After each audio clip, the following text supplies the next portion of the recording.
Hello all. In today's class, we'll continue to talk about this. We are continuing this topic, uniform circular motion, and to remind you, kinematics part. Okay, kinematics part of it, and we'll look into whatever we did in the last lesson. So, if you remembered, us we started with this that a body is going in a plane, xy plane, and as the particle moves, okay, this dot symbolizes particle, then we told that position vector r vector changes with time, means direction of it, and theta changes with time, and because of that we introduced a concept called angular velocity also, and we talked about it. So using resolution of vector, we wrote this equation. This is the position vector of the particle at time t. If you differentiate it, you will get this expression, which is velocity at time t, and if you differentiate it more, means one more time, that is acceleration. This is acceleration at time t, and we said that in the next lesson we are going to talk about the what they all means. Okay, now when you are going from here to here or from here to here, you might make one mistake only. So let me write it down here, that here you should know that differentiation of sine omega t with respect to t will be cos omega t multiplied by omega. Okay, and differentiation of cos omega t will be minus sine omega t into omega. Okay, now you should know this. Okay, differentiation of sine theta is cos theta, but this theta is omega t, omega is constant, so it gives you this form. Okay, now moving on. Now if you see the acceleration formula, and now what I am going to do, I am going to take, like, suppose minus omega square common, then I will have this to be r cos omega t I cap plus r sin omega t j cap. Okay, if I take just minus omega square common, now if you see, then equation 1, this is nothing but r vector, so acceleration at time t can be written as minus omega square r vector at that time. Now this is a very important relation. Now if you see these expressions, now what they means, let us try to understand, right? So if you take magnitude of, we talked about that r, as the particle moves, r radius remain constant, xy changes, and because of that happens. If you take magnitude of this, then what you are going to get? Okay, if you take magnitude of velocity, then this is x component is square, y component is square, so this will give you, this is x component r square omega square sine square omega t plus square this, so r square omega square cos square omega t. You can see r square omega square is common, so if you do that, r omega comes outside, and in bracket you have sine square omega t plus cos square omega t, now which is nothing but 1, right? So it turns out that v, okay, is going to be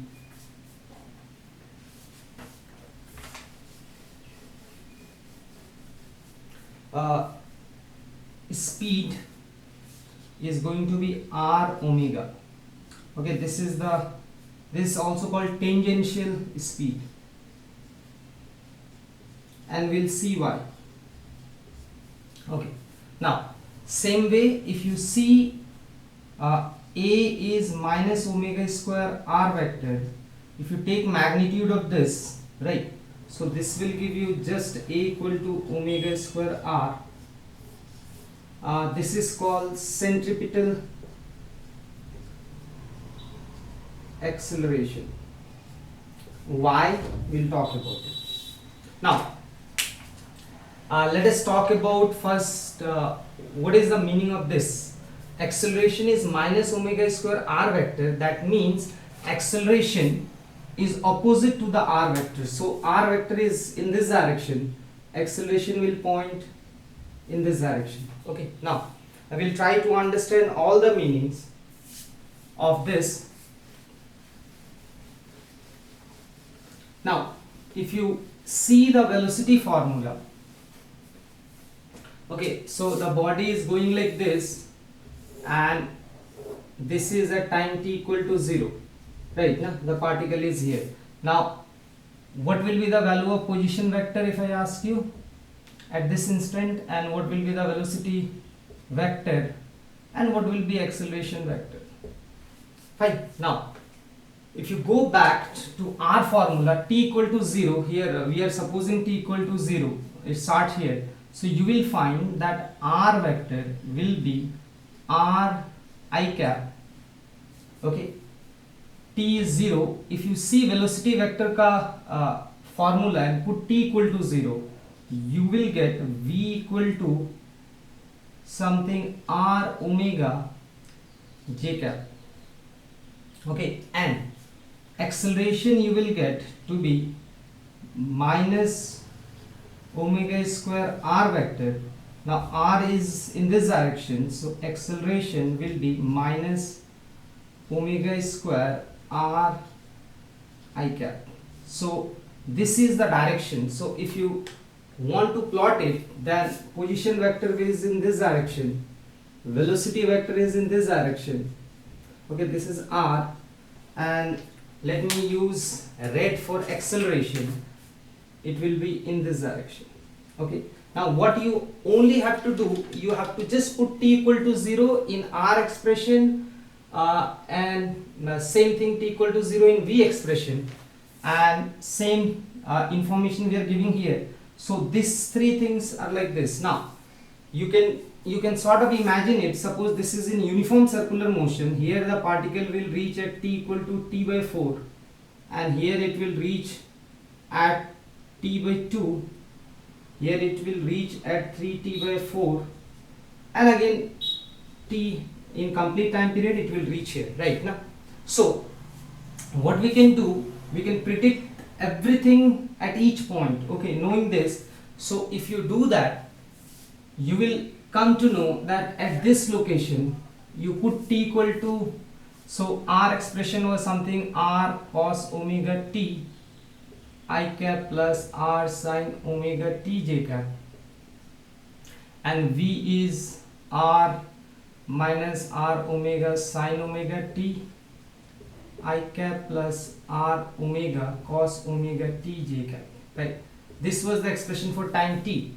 Now if you want to find the direction at this point of v, r and a, what you have to do, again you put t equal to t by 4. Okay, remembering one more thing, that this now suppose I want to calculate it for this, so I will put t equal to t by 4, and I will put omega to be 2 pi by t, right? Now if you do that, then you will find out, okay, if you substitute this, you will find out that the velocity vector will be in this direction, this will be velocity vector direction, position vector will be in this direction, and acceleration vector will be just along negative of the r, right? Now same thing you can continue for this also. This will be your velocity vector, this will be r vector, and a vector will be like this. Now for any arbitrary point, suppose the particle is here, it turns out that the velocity vector is always tangent to the path. Okay, velocity vector will be always tangent, so at this point it will be tangent like this, and obviously radius vector will be always starting from origin and meeting the particle, and acceleration vector will be in this direction opposite to the r. Okay, so in uniform circular motion, as the particle moves, one parameter which remain constant is speed, but velocity is a vector quantity, so because of that velocity vector changes its direction. Okay, and you can all write it if you want, that what will be this value. This is omega r j cap, and same way you can write the velocity vector here. It will be omega r, this direction is minus I cap, right, and so on. So for each thing you can write this velocity vector. This magnitude of v is r omega only, okay, r omega. So this vector will be r omega, this direction is minus j, and so on. Okay, so I will urge you guys to understand this numbers. Okay, this is magnitude of the speed, and if I add a direction to it, that is velocity. Now moving on, that is one way of looking at it. So in uniform circular motion, and the particle moves in a circle, its velocity vector changes, acceleration vector changes, r also changes. Okay, now there is a slight different way of looking at it, why velocity is tangent. Let us try to do that. Okay, why velocity vector is tangent and why acceleration vector is inside. Okay, we'll try to use vector idea for it. So suppose the particle is going in a circle, right? Now, so if let us say the particle is here and it goes here. Okay, very in very small time, let us say delta t, the particle goes from here to here. Now this is the r vector and this is the new r vector, right? So what will be the displacement of the particle? So displacement of the particle is a change in position vector. Okay, so position vector length has remained same but direction has changed. Don't think that, okay, this will be the displacement, okay, delta r. Now you can use that idea to say that delta r is, using right angle triangle thing, the vector slope addition, r plus delta r is equal to r. So r delta r will be r minus r, right? Now, but there is a catch here. This r and this r is different. Okay, this r and this r is different. This is nothing but along I cap direction. This is in both it will contain both I cap and j cap. Okay, it will have component. So this and this are not identical. So displacement is this minus this. It's better to write this to be r2 and this is r1. So displacement is r2 minus r1, right? Now we all know that velocity is nothing but displacement by time. So you can see, because change in position vector is tangent, velocity will be also tangent. Okay, so velocity vector is nothing but tangent. So just parallel to this I will draw. This is the direction of velocity vector.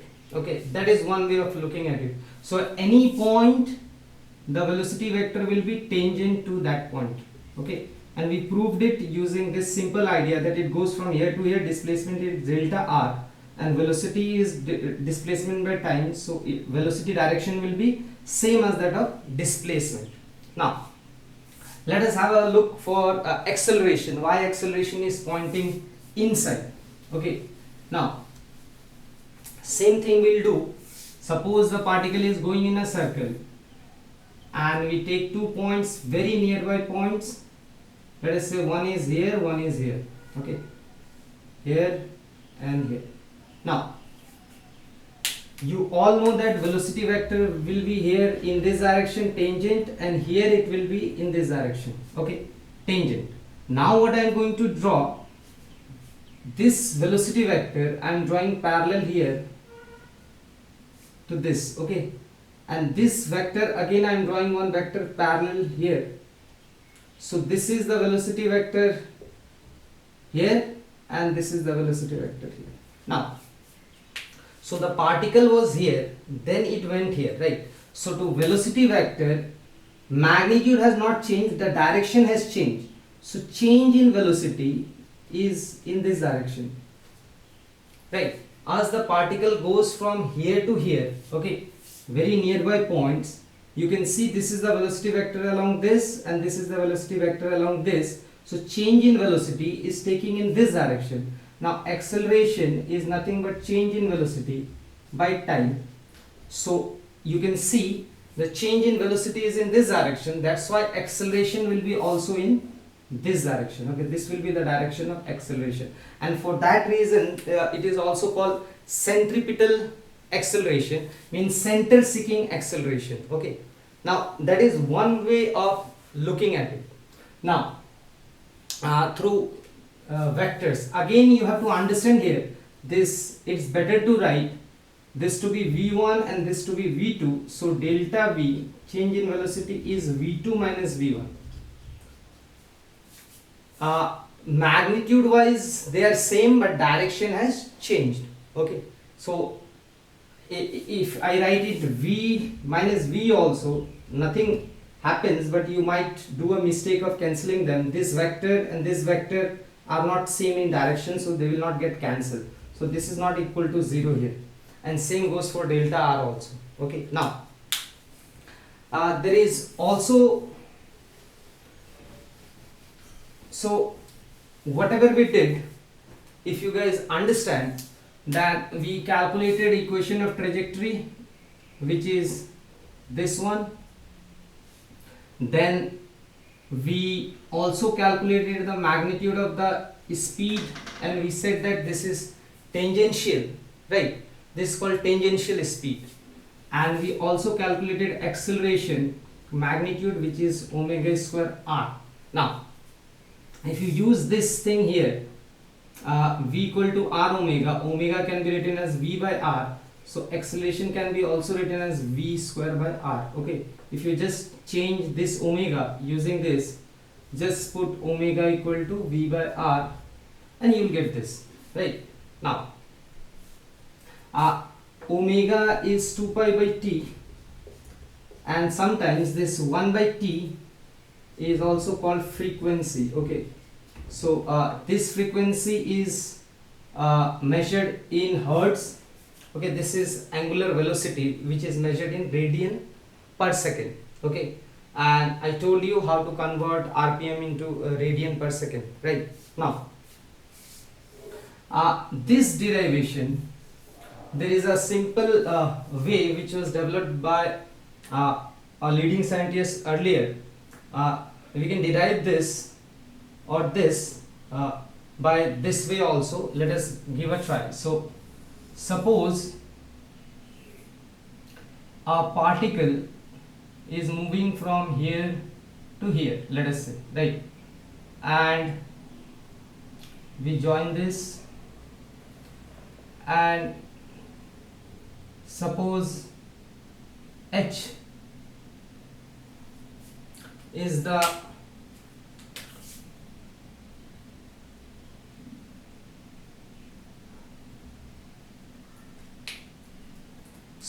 suppose the particle is going from here to here, and this is h and this is d, this distance is d. So as it has gone from here to here, it has fallen by height h. Okay, that is obvious because it has acceleration down, means towards the center, right? Now so if I write this distance will be r minus h and this is r, and if I use this triangle, then I will get r square equal to r minus h square plus d square.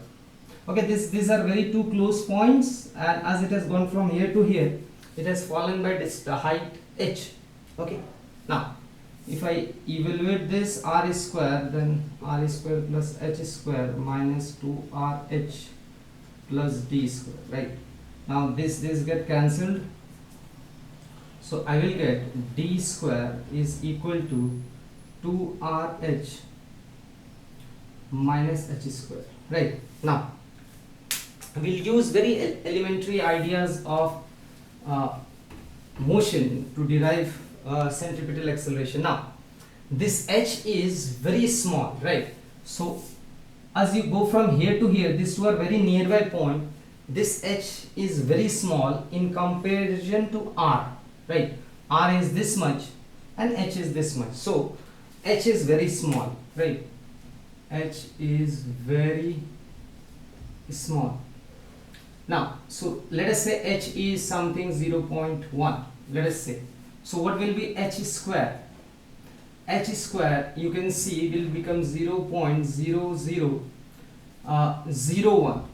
So if h is very small, h square will turn out to be more smaller. So h square can be neglected. So h square we are neglecting here now. So d square, we are getting it 2rh. Now what is d? D is the displacement, and we are assuming this is again very small. Okay, that is a very important thing to understand. So it is moving in this direction with velocity v. In time delta t, it has moved from here to here, right? So the distance d will be approximately, d will be equal to v times delta t. That is obvious because velocity is distance by time, or displacement by time. From here to here we are assuming it, they are very close. This is d, so d I can substitute this. Now what is h?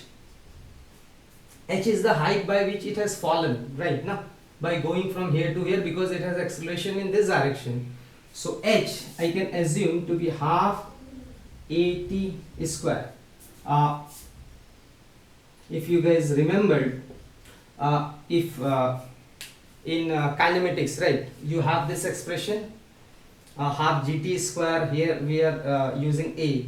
Now if I substitute this thing back, then what I am going to get, I will get v square delta t square, and this side will be 2r half a delta t square. This delta t square get cancelled, this 2 get cancelled. So acceleration will turn out to be v square by r. So this is one way to derive centripetal acceleration. Here the key concept is this. Okay, see, the idea is acceleration is towards center, right? So as the particle moves, it falls also. Okay, if you guys can imagine, if the particle has gone from here to here, it has fallen by this much, right? So we are assuming, we are using that idea, so as it is going from here to here, it has fallen by this much, which is half at square. Okay, and we have used simple elementary concept. So this is also one way to derive it. Now to summarize the ideas, whatever you have learned in uniform circular motion, as I told you, uniform circular motion is very deeply connected with vectors than differentiation, right?